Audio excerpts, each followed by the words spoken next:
नमस्कार दर्शक बंधु स्वागत करिया वैद्य टीवी यूट्यूब चैनल को। तो आज हूँ 14 जून 2026 रविवार। तो चलतु जान आज दिन टॉप न्यूज अपडेट। देश विदेश आरंभ करी ओडिशार समस्त गुरुत्वपूर्ण खबर जानीपारे से भिडियो को शेष पर्यटन निश्चय देखिए, चैनल को सब्सक्राइब करेंगे जहाद्वारा जेबे भी जेकोसी लाटेस्ट सूचना आपण मैंने आम चैनल माध्यम सर्वप्रथम पाइपर।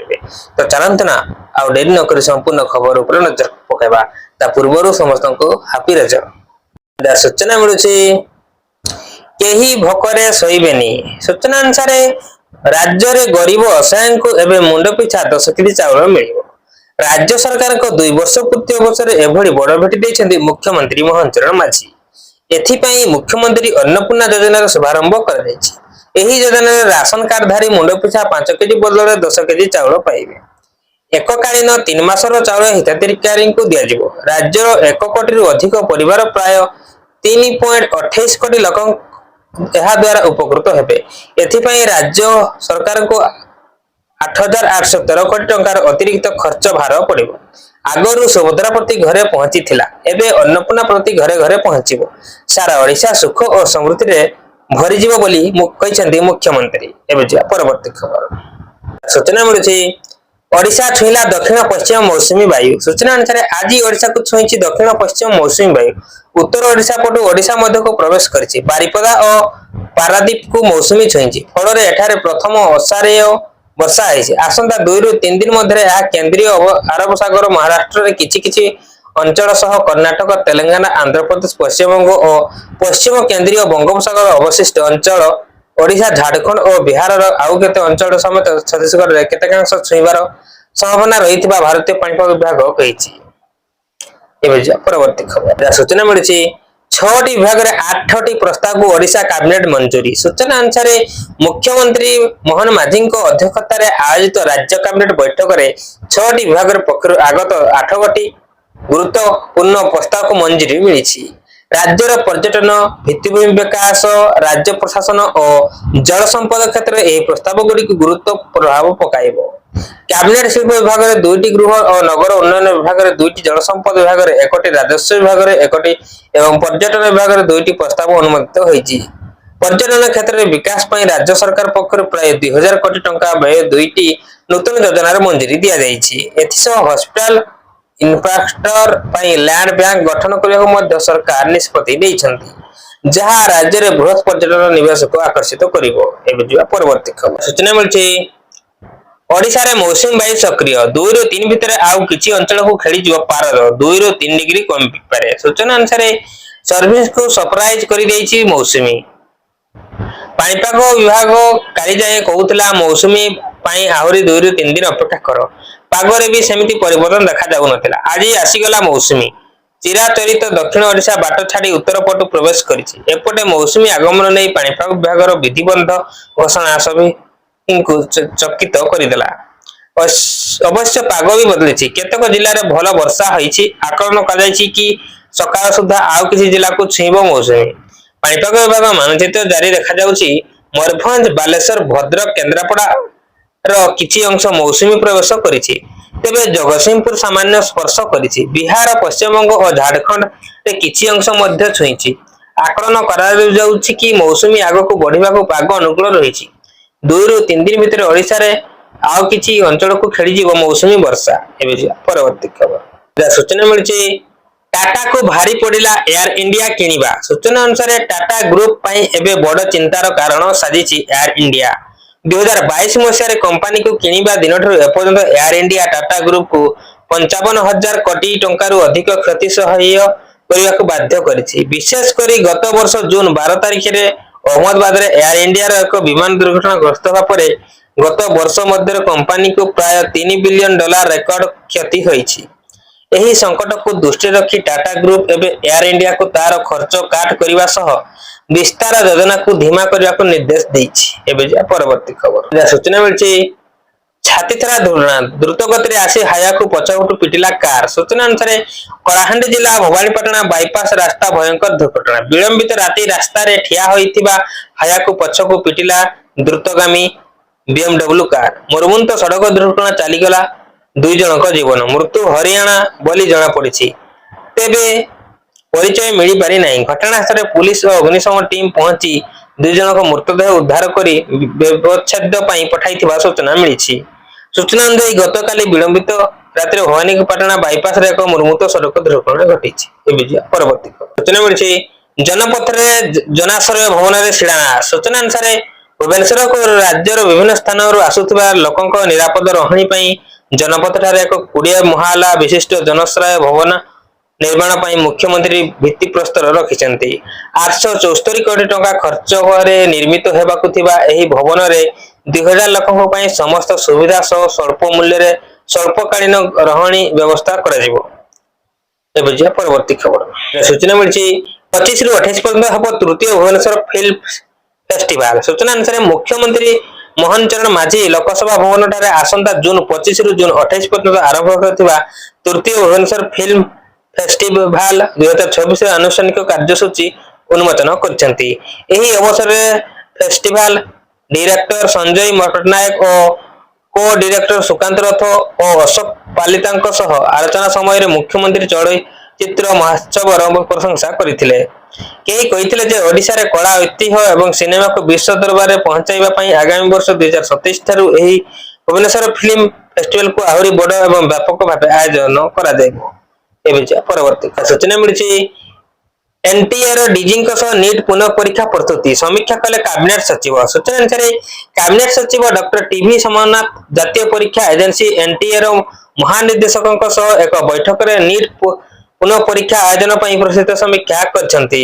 ସମୀକ୍ଷା ସମୟରେ କ୍ୟାବିନେଟ ସଚିବ ସମସ୍ତ ସମ୍ପୃକ୍ତ ଅଂଶୀଦାରଙ୍କ ମଧ୍ୟରେ ଘନିଷ୍ଠ ସମନ୍ୱୟ ମାଧ୍ୟମରେ ପୁନଃ ପରୀକ୍ଷାର ଆୟୋଜନକୁ ସୁଗମ ସ୍ୱଚ୍ଛ ଏବଂ ସୁରକ୍ଷିତ କରିବା ଉପରେ ଗୁରୁତ୍ୱାରୋପ କରିଥିଲେ। ନିଟ୍ ପୁନଃ ପରୀକ୍ଷା 21 ଜୁନ 2026 ରେ ଅନୁଷ୍ଠିତ ହେବ। କ୍ୟାବିନେଟ ସଚିବ କହିଛନ୍ତି ଯେ ନିଟ୍ ପୁନଃ ପରୀକ୍ଷା ସୁଗମ ପରିଚାଳନା ସୁନିଶ୍ଚିତ କରିବା ପାଇଁ କେନ୍ଦ୍ର ସରକାର ରାଜ୍ୟ ସରକାର ଏବଂ ଜିଲ୍ଲା ପ୍ରଶାସନ ମିଳିତ ଭାବରେ କାର୍ଯ୍ୟ କରୁଛନ୍ତି। ପୁନଃ ପରୀକ୍ଷା ଆୟୋଜନରେ କୌଣସି ପ୍ରକାର ବାଧା ସୃଷ୍ଟି କିମ୍ବା ଜାଲିଆତ ଅଥବା ସମସ୍ୟା ଉତ୍ପନ୍ନ କରୁଥିବା ବ୍ୟକ୍ତିବିଶେଷଙ୍କ ବିରୁଦ୍ଧରେ କଠୋର ଆଇନଗତ କାର୍ଯ୍ୟାନୁଷ୍ଠାନ ଗ୍ରହଣ କରାଯିବ। ଏବେ ପରବର୍ତ୍ତୀ ସୂଚନା ମିଳିଛି ବିରୋଧର ମୂଲ୍ୟ ମହଙ୍ଗା ପଡ଼ିଲା। ସୂଚନା ଅନୁସାରେ କେନିୟାଟା ଅନ୍ତର୍ଜାତୀୟ ବିମାନ ବନ୍ଦରକୁ ଉନ୍ନତ କରିବା ପାଇଁ ଚୀନ $2.9 ବିଲିୟନ ଏକ ଚୁକ୍ତି ହାସଲ କରିଛି, ଯାହା ସରକାର ଆଦାନୀ ଗ୍ରୁପରେ ପ୍ରସ୍ତାବକୁ ବାତିଲ କରିବା ପାଇଁ ପ୍ରାୟ 2 ବର୍ଷ ପରେ ହୋଇଛି। ଚାଇନା କମ୍ୟୁନିକେସନ କର୍ପୋରେସନକୁ ଦିଆଯାଇଥିବା ଚୀନ ଚୁକ୍ତିନାମା ଯଥେଷ୍ଟ ଅଧିକ ଆଦାନୀଙ୍କ $2 ବିଲିୟନ ପ୍ରସ୍ତାବଠାରୁ 50% ଅଧିକ ଏବଂ ବିମାନ ବନ୍ଦରର ସମ୍ପ୍ରସାରଣ ଏବଂ ଆଧୁନିକୀକରଣକୁ ଅନ୍ତର୍ଭୁକ୍ତ କରେ। କେନିୟା ପ୍ରାରମ୍ଭରେ ଏହି ପ୍ରକଳ୍ପ ପାଇଁ କିଛି ମାସ ପାଇଁ ଆଦାନୀ ସହିତ ଜଡ଼ିତ ଥିଲା। ତଥାପି ଆମେରିକା ନ୍ୟାୟ ବିଭାଗ ଦ୍ୱାରା ଗୋଷ୍ଠୀ ବିରୁଦ୍ଧରେ ଉଠାଯାଇଥିବା ବିଶ୍ୱବ୍ୟାପୀ ଅଭିଯୋଗ ଯାହାକୁ ଆଦାନୀ ଅସ୍ୱୀକାର କରିଥିଲେ ମଧ୍ୟ ରାଷ୍ଟ୍ରପତି ୱିଲିୟମ ରୁଟୋଙ୍କ ଉପରେ ଚାପ ବୃଦ୍ଧି ପାଇବା ପରେ ନଭେମ୍ବର 2024 ରେ ଏହି ଚୁକ୍ତି ବାତିଲ କରାଯାଇଥିଲା। ଏବେ ଯିବା ପରବର୍ତ୍ତୀ ଖବର। ସୂଚନା ମିଳିଛି ଇତିହାସ ରଚିଲେ ଏଲନ ମସ୍କ। ସୂଚନା ଅନୁସାରେ ବିଶ୍ୱ ବ୍ୟବସାୟ ଜଗତର ଏକ ନୂଆ ଅଧ୍ୟାୟ ସୃଷ୍ଟି ହୋଇଛି। ପ୍ରତିଷ୍ଠିତ ଆମେରିକୀୟ ଉଦ୍ୟୋଗୀ ତଥା ଟେସ୍ଲା ଓ ସ୍ପେସଏକ୍ସର ମୁଖ୍ୟ ଏଲନ ମସ୍କ ବିଶ୍ୱର ପ୍ରଥମ ଟ୍ରିଲିୟନିୟରରେ 1 ଟ୍ରିଲିୟନ ବା ଲକ୍ଷ କୋଟି ଆମେରିକୀୟ ଡଲାରକୁ ଅଧିକ ସମ୍ପତ୍ତି ମାଲିକ ହେବାର ଗୌରବ ହାସଲ କରିଛନ୍ତି। 54 ବର୍ଷୀୟ ଏଲନ ମସ୍କ ନିଜର ବ୍ୟବସାୟିକ ସାମ୍ରାଜ୍ୟକୁ କେବଳ ଗାଡ଼ି ନିର୍ମାଣ ଟେସ୍ଲା ମଧ୍ୟରେ ସୀମିତ ନ ରଖି ମହାକାଶ ବିଜ୍ଞାନ କୃତ୍ରିମ ବୁଦ୍ଧିମତ୍ତା ଏଆଇ ଏବଂ ସୋସିଆଲ ମିଡିଆ ଏକ୍ସ ପୂର୍ବରୁ ଟ୍ୱିଟର ପର୍ଯ୍ୟନ୍ତ ବିସ୍ତାର କରିଛନ୍ତି। 2022 ରେ $44 ବିଲିୟନ ଟ୍ୱିଟରକୁ କିଣିବା ପରେ ସେ ସାରା ବିଶ୍ୱରେ ଜନମତ ଓ ରାଜନୀତିକୁ ପ୍ରଭାବିତ କରିବା କ୍ଷମତା ହାସଲ କରିଛନ୍ତି। ଏବେ ଯିବା ପରବର୍ତ୍ତୀ ଖବର। ସୂଚନା ମିଳିଛି ଦିଲ୍ଲୀବାସୀଙ୍କ ବଡ଼ ଝଟକା। ସୂଚନା ଅନୁସାରେ ଦିଲ୍ଲୀରେ ବିଦ୍ୟୁତ ଉପଭୋକ୍ତାଙ୍କ ପାଇଁ ଆସିଛି ବଡ଼ ଖବର। ଏଣିକି ରାଜଧାନୀରେ ବିଦ୍ୟୁତ ବିଲ୍ ଅଧିକ ଆସିପାରେ। ବିଶେଷ କରି ମାସକୁ 500 ୟୁନିଟରୁ ଅଧିକ ବିଦ୍ୟୁତ ବ୍ୟବହାର କରୁଥିବା ଗ୍ରାହକମାନଙ୍କ ଉପରେ ଏହାର ସିଧାସଳଖ ପ୍ରଭାବ ପଡ଼ିବ। ଦିଲ୍ଲୀ ବିଦ୍ୟୁତ ନିୟାମକ ଆୟୋଗ ଓ ଡିଆଇଆରସି ରାଜଧାନୀର 3 ପ୍ରମୁଖ ବିଦ୍ୟୁତ ବିତରଣ କମ୍ପାନୀ ବିଆରପିଏଲ ଓ ବିୱାଇପିଏଲ ଓ ପିପିଡିଏଲକୁ ବିଦ୍ୟୁତ କ୍ରୟ ମୂଲ୍ୟ ପିପିଏସି ଆଦାୟ କରିବାକୁ ଅନୁମତି ଦେଇଛି। पीएसी हेउची विद्युत उत्पादन कंपनी ठारू विद्युत किनिबारे बढ़िबार खर्च को उपभोक्ता ऊपर लागू करिबार एक व्यवस्था। कोयला गैस और अन्य इंधन दर बढ़िबा जोगु विद्युत उत्पादन और क्रय खर्च बढ़िछि। याहाकू पूरण करिया पई वितरण कंपनी माने ग्राहकों ठारू अतिरिक्त शुल्क आदाय करिवे। एबे जे परवर्ती सूचना मिलिछि जगतसिंहपुर हेबो सरकारी मेडिकल कॉलेज। सूचना अनुसार जगतसिंहपुर जिलावासी दीर्घ दिन दाबी को राज्य सरकार सम्मान देई जिलार निपुर ठारे प्रतिष्ठा हेबो मेडिकल कॉलेज। ए नै वर्षे पूर्व मुख्यमंत्री मोहन चरण माझी घोषणा करथिबा बेले शुक्रवार एही मौजारे थिबा सरकारी जमी चिन्हट सह आवश्यक होउतबा घरोई जमी अधिग्रहण करने राज्य सरकार जगतसिंहपुर जिलापाल को निर्देश देइछन्ति। जहाको नै एठारे मेडिकल कॉलेज प्रतिष्ठा हेबार आशा उज्जवल होइतिबा बेले या जिलावासी को आनंदित करिछि। जिल्लारे मेडिकल कॉलेज स्थापन हेले स्वास्थ्य सेवार विकास हेबा सहित अनेक गरीब मेधावी छात्री छात्री मेडिकल पाठ पढ़िबार सुजोग पाई पारिबे। जगतसिंहपुर तहसील अंतर्गत निपुर ग्राम में मेडिकल कॉलेज स्थापन पर निष्पत्ति नहीं राज्य सरकार। एही मर्मरे राज्य स्वास्थ्य और परिवार कल्याण विभाग पक्षर चिठी जरिया जगतसिंहपुर जिलापाल को जणाई दिया जाइछि। परवर्ती खबर राजधानी को स्वच्छ रखा अभिनव प्रयास। सूचना अनुसार राजधानी स्वच्छ रखा भुवनेश्वर महानगर निगम बीएमसी पक्ष आरंभ हो जाइछि अभिनव प्रयास। पेट पीटी बोतल संग्रह अभियान आरंभ होइछि। बीएमसी एवं हिंदुस्तान कोका कोला मध्य ए नै एक बुझामणा पत्र स्वाक्षर होइछि। एबे जे परवर्ती खबर सूचना मिलछि महानदी जल विवाद समाधान पई खूब शीघ्र उच्च स्तरीय बैठक। सूचना अनुसार ओडिशा एवं छत्तीसगढ़ मध्य दीर्घ दिन धरी लागि रहितबा महानदी जल विवादर समाधान दिगरे एक बड़ पदक्षेप निया जाइछि। समस्यार अपेक्षा समाधान पई खूब शीघ्र नयादिल्ली ठारे एक उच्च स्तरीय बैठक अनुष्ठित हबो बोली शुक्रवार दिन मुख्यमंत्री मोहन चरण माझी घोषणा करछन्ती। आसंता जून 27 तारिख रे महानदी जल विवाद ट्रिब्यूनाल परवर्ती सुनानी थिया बेले मुख्यमंत्री को एही बयान बेस गुरुत्व वहन करुछि। राज्य सरकार को द्वितीय वर्ष पूर्ति अवसर आयोजित एक सांबादिक सम्मेलन में मुख्यमंत्री यही सूचना देइछन्ती। केंद्र गृहमंत्री अमित शाह एवं केंद्र जलशक्ति मंत्री सीआर पाटिल को उपस्थिति छत्तीसगढ़ मुख्यमंत्री विष्णुदेव साय वास्तविक बैठक हबो। मुख्यमंत्री कहते जे ए निकट रे दिल्ली रे अनुष्ठित एनडीए एवं नीति आयोग बैठक समय से छत्तीसगढ़ मुख्यमंत्री प्रसंग में अनौपचारिक आलोचना करथिले। ट्रिब्यूनाल प्रक्रिया बाहर एक आपस बुझामणा माध्यम समस्या समाधान करने को ओडिशार प्रस्ताव छत्तीसगढ़ पक्ष सकारात्मक प्रक्रिया मिली। यह थिला आज मुख्य खबर। तेणुक वीडियो जदि भल लगुच वीडियो को लाइक करंतु, चैनल पर जदि नुआ तबे सब्सक्राइब करंतु आ पाखर बेल आइकन प्रेस करी ऑल पर क्लिक करंतु एवं सांग मानक सहित बहु मात्रा शेयर करंतु जहा फल रे जेबी जे कोन से लेटेस्ट शॉर्ट सूचना आपण मन हम चैनल माध्यम रे सर्वप्रथम पाई परिबे।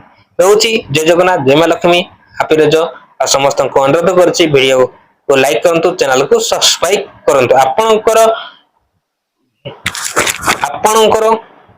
सपोर्ट बहु मात्रा दरकार।